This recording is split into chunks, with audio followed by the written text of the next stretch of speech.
So hey guys, welcome back to STA Farms. Today we're getting some stuff ready to wean our calves and hopefully get our heifers moved. So let's see what we can get done. Our plan is to get our 2 heifer calves from our house moved over here. So what we need to do, we need to get this water tank moved behind the barn and get that filled up. Then we're going to get an electric fence around the part back here where there's not one currently at. We've taken it down because the deer ran through it. So we're going to get that done. And our plan is to leave June. We have what we call a babysitter calf. I'm going to introduce you and talk more about that here in a little bit. But our plan is to leave June, our babysitter cow, here, and then to move the 3 heifers here to our house and put in with the bull. All right, so the shortest path to get this trough behind the barn is to just go through the barn. So we're going to get it through the barn. Not going to be able to film it now. We don't have good enough light, but basically we're just going to go right through the barn and we'll pick up in the lot behind the barn.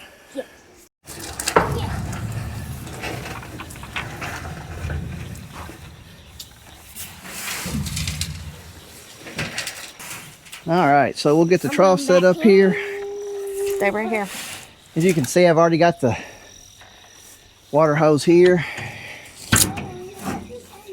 Now, one thing to keep in mind, just a tip from doing something the wrong way, is these troughs, whenever you put them up against a wall, barn, whatever, they have a drain plug in them. And you want to make sure the drain plug is where you can get to it if you want to drain it. This one is right here, right there.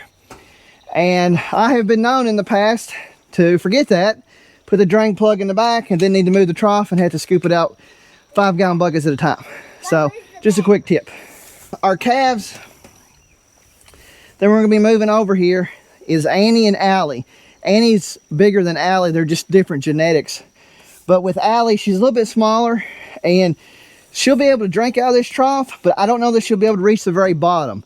So by leaving it tipped just a little bit, that's going to do 2 things. One, it's going to make it to where Allie can drink easier and further down. And 2, it's going to make it easier for me to see whenever I check it from the road and see if I need to fill it up. So, but that's just for me.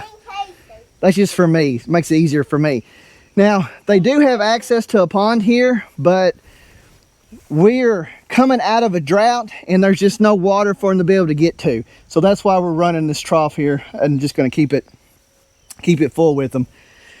Ideally, once we get them over here, they'll only be back here in this lot about a week, and then we'll be able to turn them into part of our pasture. But a lot of it just depends on how they do, how the weaning process goes and everything. But we don't really like to keep them back here more than a week. So, but now I'm going to get the water turned on and then we'll head out with the fence.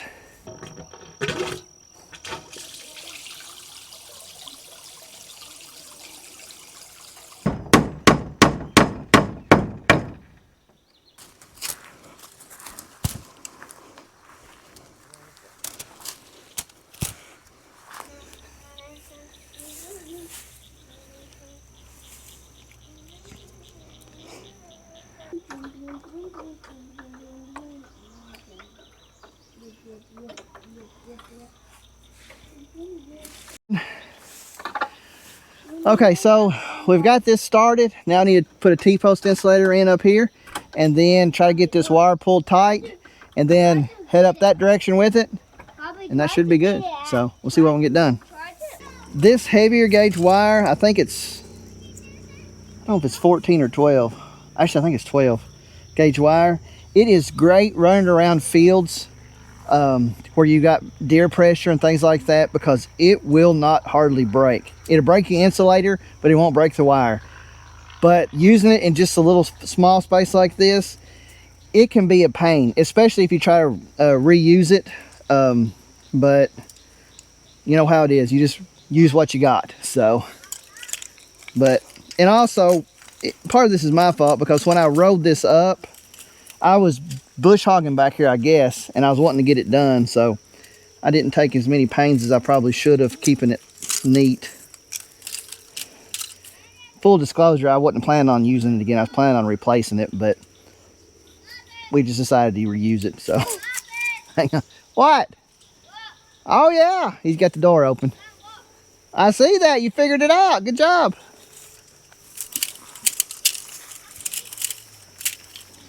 And I'm gonna get a stick here.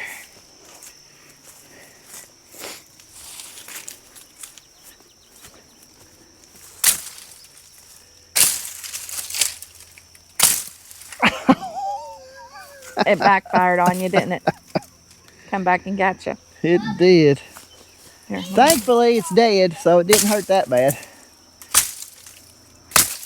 So, What was that? it ain't bleeding, so that's a plus, I guess. No, it didn't catch me too bad. What was that? It was just a briar. And look, I've got wire here I didn't even know I had. And that's the good wire. That's the wire I like to use. So, all right, let me see if I can get this insulator on here.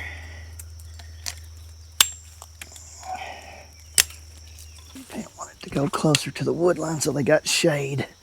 It's very important during the summers like this I'm right here. that they have access to shade. You wouldn't want to leave them back here with no shade. That's why when we get them back here, we will have the barn doors open for them to get into the barn.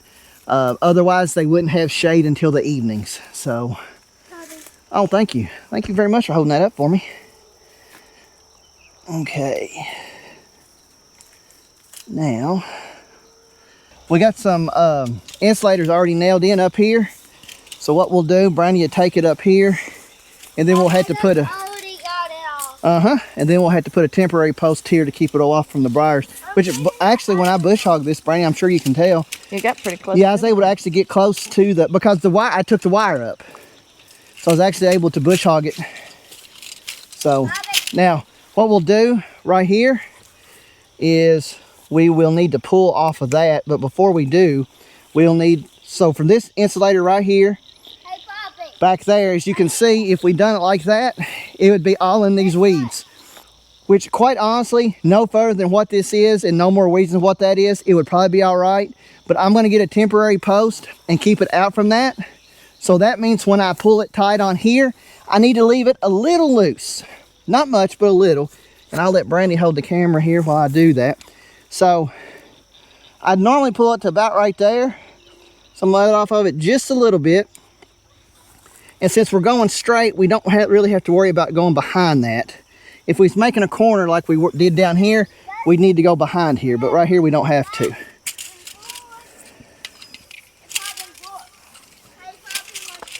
Same Oh, thing with yeah. this insulator. We won't have to tie this one. We'll just put it in. Okay. Yeah. So it's just holding it. Yep. And we'll come back with the axe and cut that bar there down.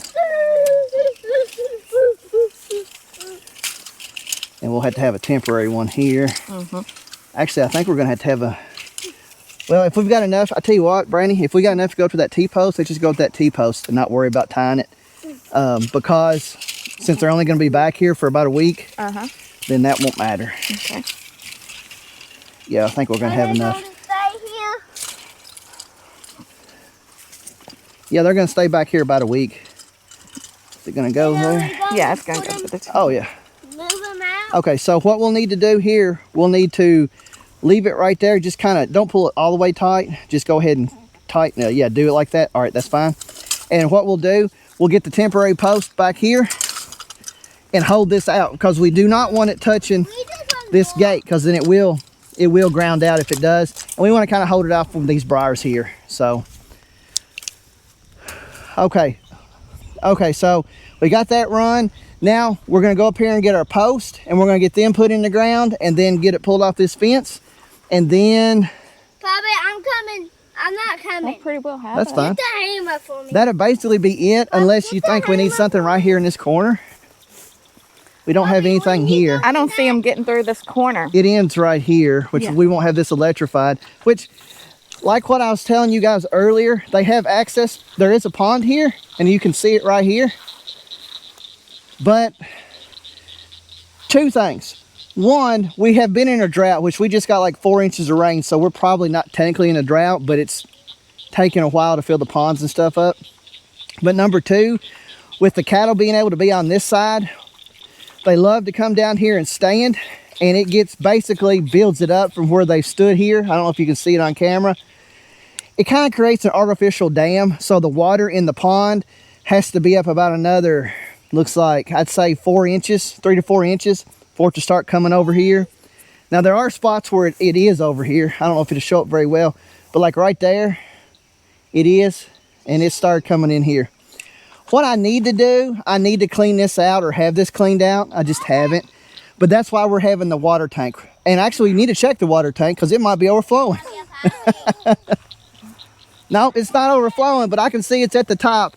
Hey, I'm gonna run and turn the water off. We'll get the... Or we'll be watering the pasture. All right, we'll go ahead and grab the fence posts and get those started. Okay.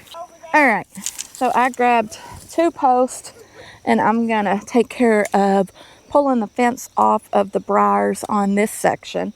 And Aaron, I don't know if you can see him down there, but he has already started putting up posts along that section.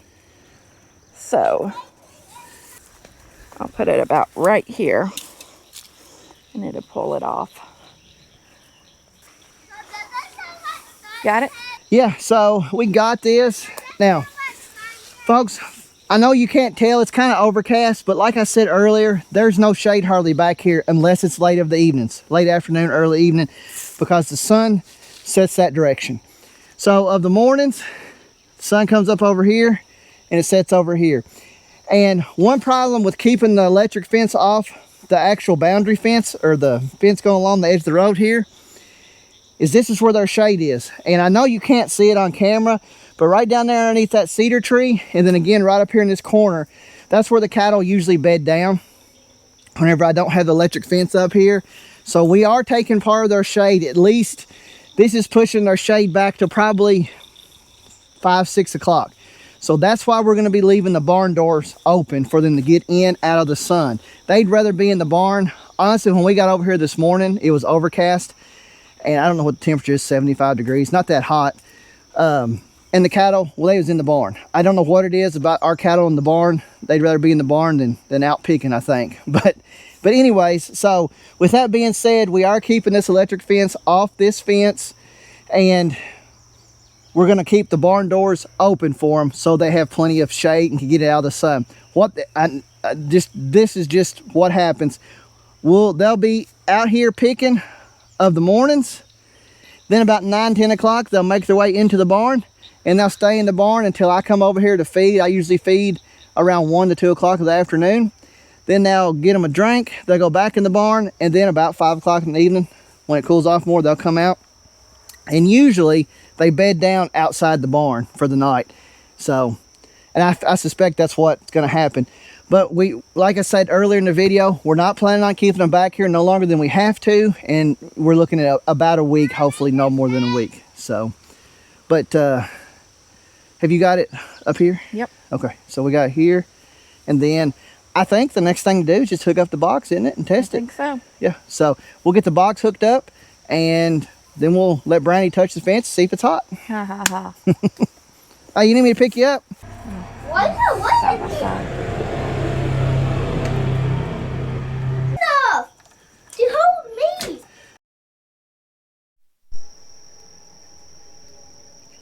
Well, I'm only seeing 2, which makes me think it must be grounded somewhere.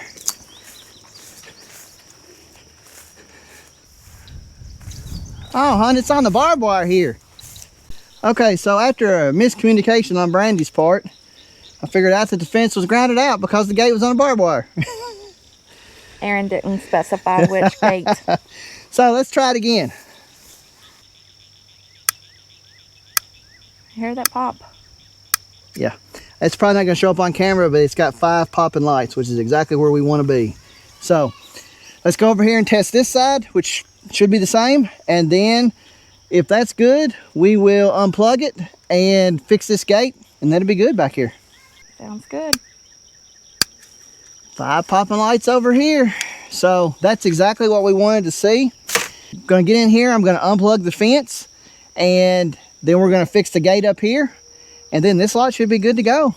Don't you think, Brandy? Should be. So next step is to get the heifers, our heifer calves moved over here and get them weaned. So, all right, let's get to it.